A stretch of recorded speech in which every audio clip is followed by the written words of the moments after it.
नमस्कार दोस्तों, इस समय की पहले बड़ी अपडेट हम आपके सामने रखेंगे डीएलएड एडमिशन 2025 लेटेस्ट अपडेट के बारे में।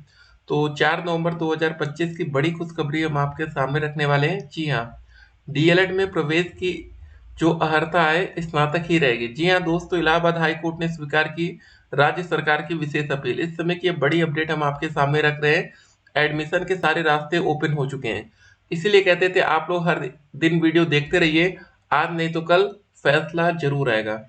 जी हाँ, हुआ क्या था, इससे पहले दोस्तों कोर्ट का जो आदेश आया था वो 12वीं पास को लेकर था कि 12वीं पास एडमिशन डीएलएड में हो सकता है, लेकिन डीएलएड में अब प्रवेश के लिए स्नातक अनिवार्य कर दिया गया। मतलब बिना ग्रेजुएशन के आप डीएलएड नहीं कर पाएंगे। हाई कोर्ट ने राज्य सरकार के फैसले को मंजूरी दे दी, एकल पीठ के आदेश को पलट दिया। जैसा है जहां है किस शर्त पर, ये सारी चीजें अलग चीजें हैं। ठीक है, उसके बाद देखिए डीएलएड के लिए अर्हता स्नातक का शासनादेश बहाल। इलाहाबाद हाई कोर्ट की खंडपीठ ने राज्य सरकार की विशेष अपील मंजूर की। वर्ष भर पुराने शासनादेश का खंड 4(1) निरस्त करने संबंधी आदेश किया रद्द। ठीक है, 45,000 होमगार्ड की होगी भर्ती। खुशखबरी, पुलिस भर्ती बोर्ड के माध्यम से होगी 45,000 होमगार्डों की भर्ती। ठीक है, तो उसके बाद डीएलएड की ऑफिशियल वेबसाइट 4 नवंबर दिन है मंगलवार का। आज आपको देखिए दोस्तों, मंगलवार को सुबह बड़ी खुशखबरी मिल गई। जी हाँ, हमारी इंतजार की घड़ियां समाप्त हुई। ठीक है, कितनी सीट्स हैं, कैसे क्या होगा, सब कुछ आज हम इस वीडियो में फिर अब क्लियर से बात करेंगे। dled रिजल्ट .com 4 नवंबर मंगलवार प्रथम और तृतीय सेमेस्टर की परीक्षा फिनिश्ड हो गई। ठीक है, इस वेबसाइट को भैया याद कर लीजिए, ये आपके बहुत काम आने वाली है। इस वेबसाइट को जितना हो सके इसका फायदा उठाइए, सारी नोट्स बिल्कुल फ्री में पढ़िए। ठीक है, चाहे यूपी टेट हो चाहे सी टेट हो, यार जो भी पढ़ना पढ़ लीजिए जाके।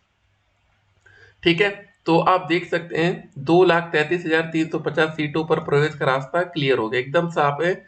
देखिए डाइट की टोटल सीटों की संख्या कितनी है, 10,600।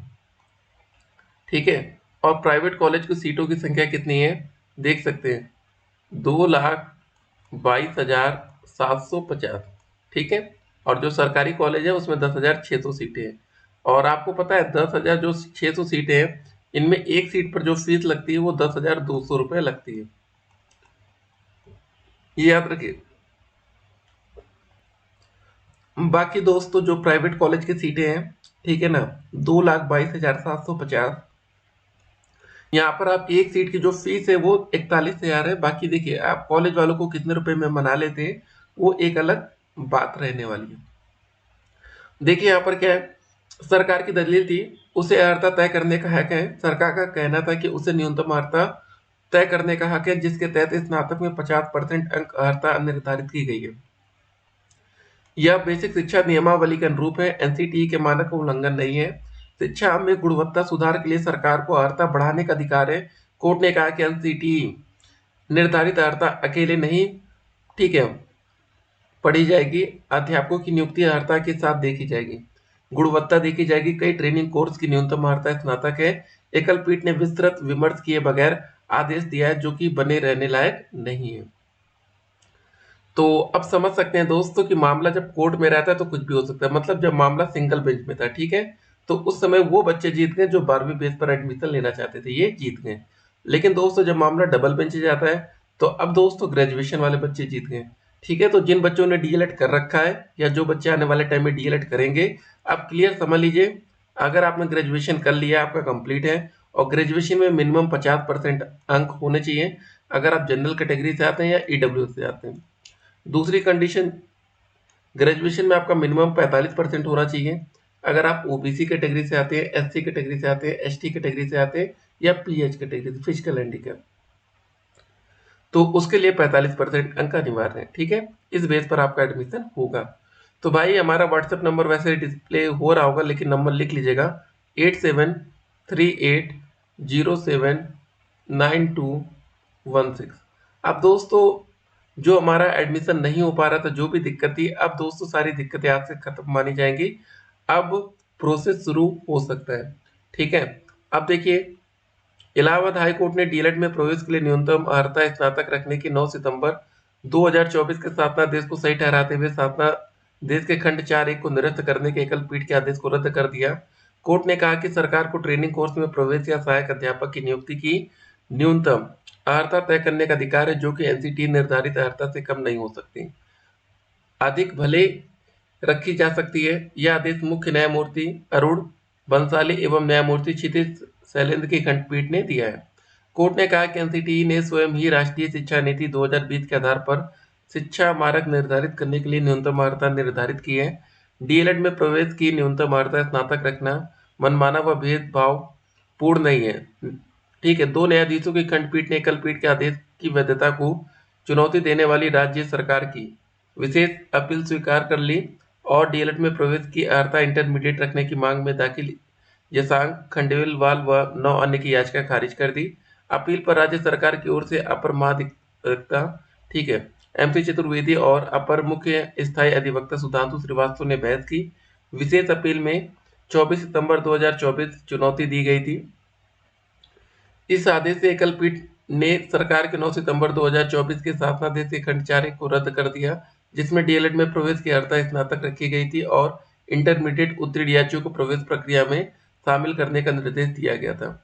एकल पीठ ने कहा था कि डीएलएड में कोर्स में प्रवेश की अर्हता स्नातक रखना एनसीटीई के मानक के विपरीत है। ठीक है, तो कुल मिला के आप क्लियर हो गया।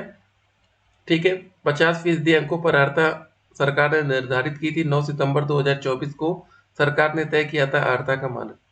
ठीक है, और यहाँ पर देखिए डीएलएड में प्रवेश के लिए हर साल ऑनलाइन आवेदन मई या जून में शुरू हो जाते हैं। तो पिछले साल भी दोस्तों लेट होने का कारण यही था। ठीक है, आप देख सकते हैं यहाँ पर डेट भी क्लियर रखी गई है 9 सितंबर 2024। ठीक है, तो इस बार भी दोस्तों वही डेट आप देख सकते हैं 24 सितंबर को। ठीक है, तो जो भी चीज़ें हैं पिछले साल की वही चीज़ें यहाँ पर आप देख रहे हैं। तो ठीक है, थोड़ा सा इंतजार करिए, जल्दी आपको अच्छी खुशखबरी मिल जाएगी। आवेदन की प्रक्रिया अब जल्द ही शुरू कर दी जाएगी। ठीक है, अब डॉक्यूमेंट्स कौन कौन से आपके पास होने चाहिए जरा हम क्लियर शब्दों में आपको बता दें। सबसे पहले जो पहला डॉक्यूमेंट्स लगता है आपका हाई स्कूल का रिजल्ट होना चाहिए, जो भी सर्टिफिकेट के साथ रहता है ना, रिजल्ट में रहता है 12वीं क्लास का रिजल्ट सर्टिफिकेट। थर्ड ग्रेजुएशन का आपका रिजल्ट आ चुका होगा। ठीक है, बहुत से बच्चों का डिग्री आने लगी होंगी, नहीं आई कोई बात नहीं, लेकिन रिजल्ट होना चाहिए। इन्हीं तीनों के बेस पर आपकी मेरिट बनेगी। मान लीजिए हाई स्कूल में आप 70% पा रहे हैं, 12वीं क्लास में 80% पा रहे हैं, ग्रेजुएशन में 60% पा रहे हैं, जोड़ लीजिए 70 80 कितना हो गया 150 60 210।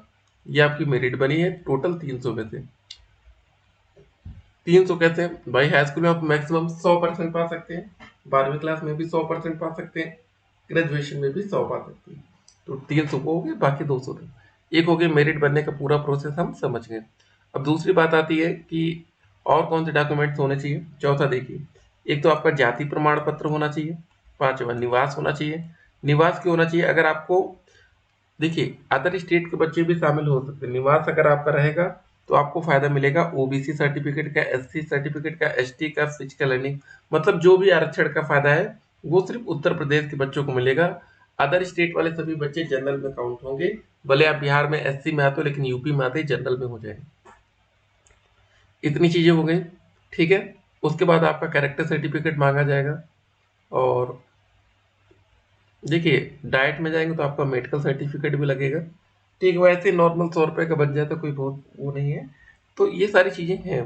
उसके बाद आपका 8 नंबर पर आधार कार्ड मांगा जाएगा। 9 नंबर पर देखिए दोस्तों, जब आप डीएलएड में एक अलॉटमेंट लेटर होता है ना, जैसे सबसे पहले आप लोग को क्या करना है जरा समझ लीजिए। आप लोग रजिस्ट्रेशन कर देंगे। पार्ट 1 में क्या होगा, आपका ग्रेजुएशन की डिटेल्स मांगी जाएगी।